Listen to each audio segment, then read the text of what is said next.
Hey YouTube family, it's your boy K-Ray. I want to give a shout out to the whole YouTube family.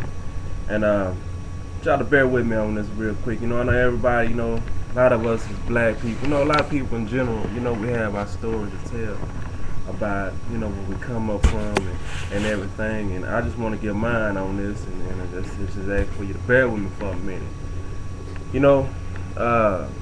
I want to let you know that I came from a very violent past, man, to the point where I hate violence. I hate violence now, really, you know what I'm saying? But all through my life, I have been going through violence, you know what I'm saying? I guess it's just been like an outlet for me for all the anger that I had, you know what I'm saying? So I had all this anger, and I was expressing it in that way, see.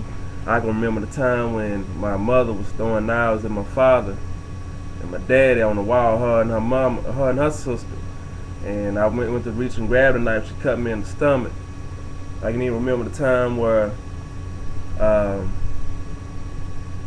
my daddy was being dragged by 50 yards, 100 yards all the way down the street. He held on to the back window of a Cadillac. He was being dragged all the way down the street.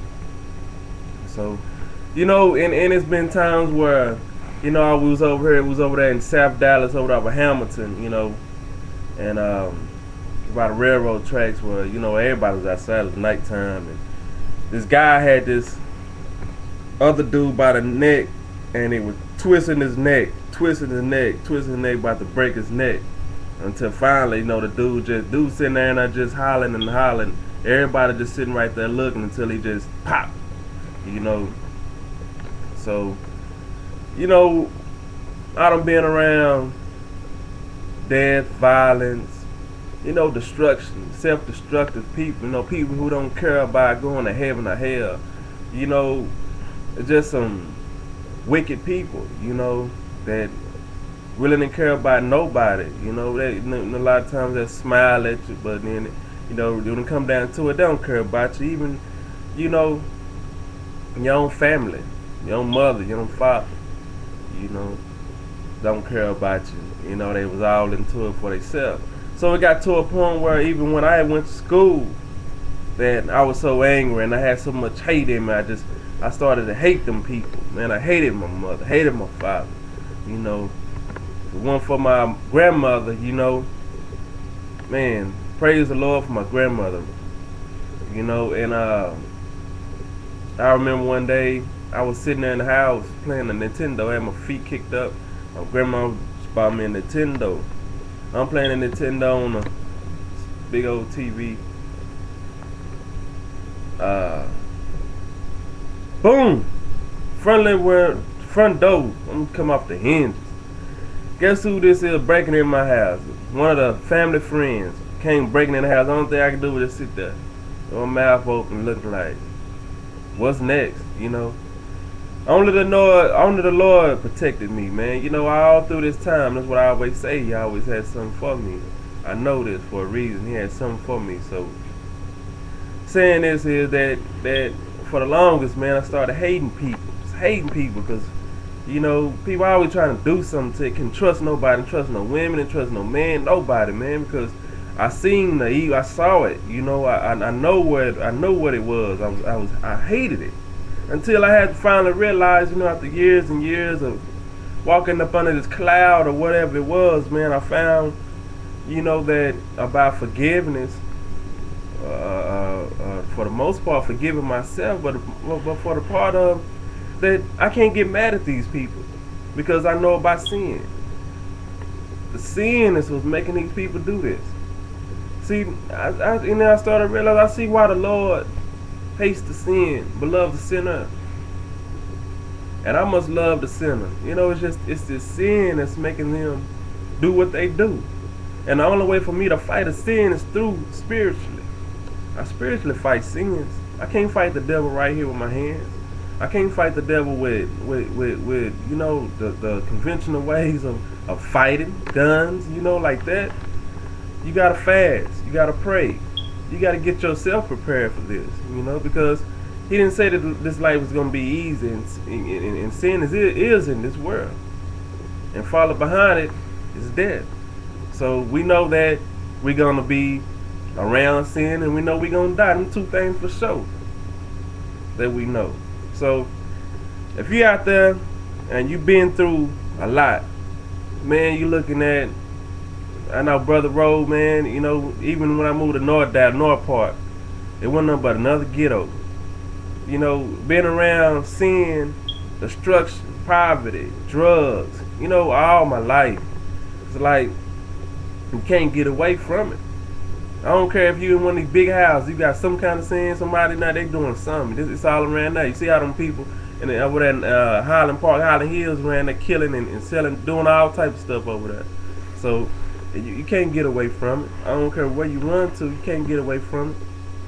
The Soto's supposed to be a place where they don't rob or whatever. Still, a boy just got killed in the alley, last night. So sin is what making these people do that. So we can't hate them people for what they doing because we know what's behind it. And our anger, we can't let our anger make fools out of us. He said that's all it's gonna do is it's gonna make a fool out of us.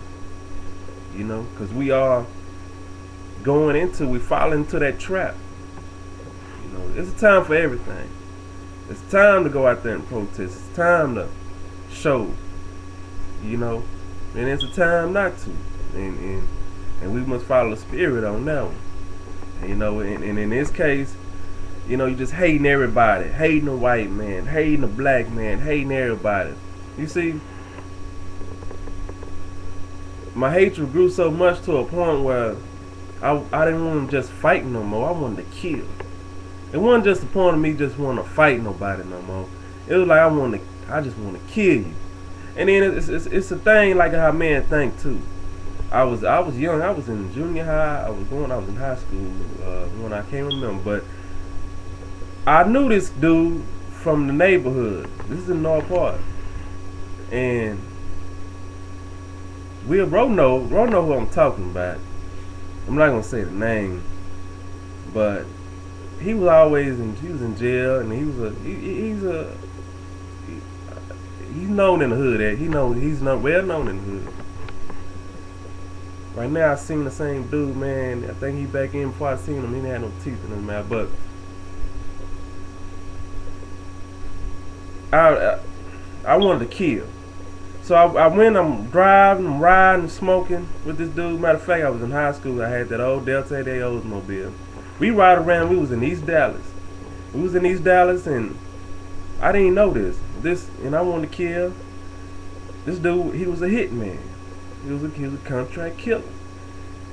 And that day was like the day my whole life could have changed. Because I wanted to get into that. It just so happened a week later or whatever, I was gonna hook up with him. He going down the street. He walking down the street. He go back to the pen. About 3 weeks later, he went back to the pen. So the Lord works, man. I'm telling you, the Lord works, and that felt like, you know, at that point, that was a choice I wanted to make. I felt like that's what I wanted to do, but I'm glad that I didn't do that. You see, because what was driving me was my hate and my anger. It was driving me to just not liking people in general. I just didn't like it. So my message is, people, if you went through so much stuff that has scarred you to the point where you just where you're led to hate, where you're led to want to murder, where you led to where you just can't love people, I'm here to tell you, it's not their fault. It is the sin. And it's different ways to fight sin. If you didn't know, you know now. Don't let all of that, whatever happened to you in your past, control you. Because you will be a slave. You will be a slave. Don't let that control you. Don't let your past with your mama, with your cousins, what these other people on the street did to you control you. You are the captain of your soul. And I like to say, you are in control of your fate. You are in control of your fate. You are the captain of your soul. You are in control of your fate. And we know what a captain is. And you are in control of your fate because he gives us free will. So don't let them make you react in no type of silly, foolish ways to get you trapped up. Now ain't nobody scared to go to jail. Ain't nobody scared to die. But he gives us life to live more, and he can give us an abundant life. He can give us a good life. He can give us a better life than being behind bars while we here. Now if you just want to die, that's another topic. That's another topic. You gotta have something to live for. You gotta know what you are here for. But don't let that hate control you. Don't let that hate lead you to drugs. Don't let that hate lead you to things that you would never do before. Don't let it lead you to prostitution. Don't let it lead you to other outlets. Alcoholism. Don't let it lead you to that. That's another part of slavery, and another part. It's a part of self-destruction. That's why you see many of us as human beings out here, white, black, whatever, destroying ourselves on drugs, prostitution, everything, you know, up under the sun. We destroy ourselves because it's something within us that we cannot deal with. We must know that these people and these things that happen to us is happening because of sin. And we know what happened first with Adam. When sin entered into this world. We have a concept of sin in Christianity that other religions do not have. And then we must recognize too that we have forgiveness. We must forgive ourselves and start living a life to try to strive to be perfect. You know, and all through this life, we're going to be working with something. But as long as we're around people who can charge your battery up in fellowship, as long as we are in that word, as long as we're fellowshipping with Christ, as long as we're walking with Christ, as long as we are striving to trying to become the best man, the best human, the best Christian, get our best relationship with Jesus Christ, everything else will work itself out if we can only just get that concept. But, and I want to go back to this, hate will drive you to destruction. It will lead you to anger that's uncontrollable, to a point where you do not care. When you do not care about nothing. And when your heart gets that, when your hearts get that hard, when your heart is hard, when you get to that point where you just don't care. I don't care if it's in a relationship. I don't care if it's just in your personal life, just right here in the streets. When you get to that point where you just don't care, that's when you just have that's when you just have a destructive person, a dangerous person, a nuisance to a society, somebody you really don't want to be around. That's a wicked person. You're wicked. You don't want to be around nobody like that. The one ain't. Wicked person can be the smartest person in the world. He'd be a killer. He'd be the smartest person in the world, be a killer. There's something in him. It's sin. It's demons in him. So people recognize what it is. I always say this. First, recognize the problem. Say it.